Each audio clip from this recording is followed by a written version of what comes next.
বৈষম্য বিরোধীদের নতুন ছাত্র সংগঠনের নাম বাংলাদেশ গণতান্ত্রিক ছাত্র সংসদ। বিকেলে ঢাকা বিশ্ববিদ্যালয়ের মধুর ক্যান্টিনের সামনে সংবাদ সম্মেলনে এই নাম ঘোষণা করা হয়।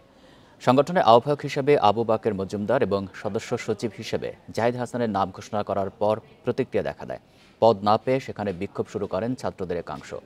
এ সময় নানা স্লোগান দিতে থাকেন তারা।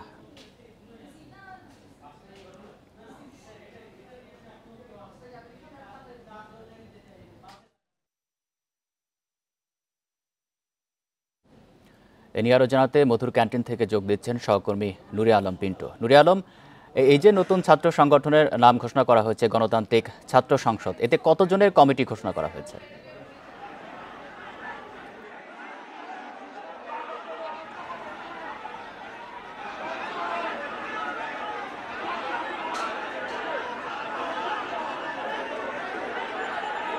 নুরে আলম, আপনি কি শুনতে পাচ্ছেন? বিকেল ৩টায় সংবাদ সম্মেলন হওয়ার কথা ছিল, নতুন ছাত্র সংগঠনের আত্মপ্রকাশ করার কথা ছিল, কিন্তু এখন প্রায় ৫টা বেজে গিয়েছে, ৫টারও বেশি সময় পার হয়ে গিয়েছে।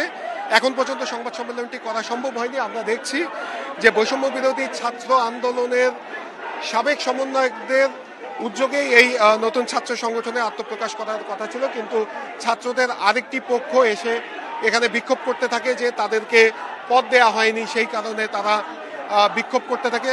বিশেষ করে বেসরকারি বিশ্ববিদ্যালয়ের শিক্ষার্থীদের একটি অংশ এসে বলে যে তাদেরকে বঞ্চিত করা হয়েছে, যদিও এখন পর্যন্ত কমিটি ঘোষণা করা হয়নি। আমরা দেখছি যে বলা চলে মধুর ক্যান্টিনের ৩ পক্ষ মিলে এখানে বিক্ষোভ চলছে এবং যারা মূল পক্ষ, যারা আসলে আজকে কমিটি ঘোষণা করার কথা ছিল, তারা একবার সংবাদ সম্মেলন করার কথা ছিল এই মধুর ক্যান্টিনের সামনে, কিন্তু সেই সংবাদ সম্মেলনটি তারা শুরু করতে পারেনি।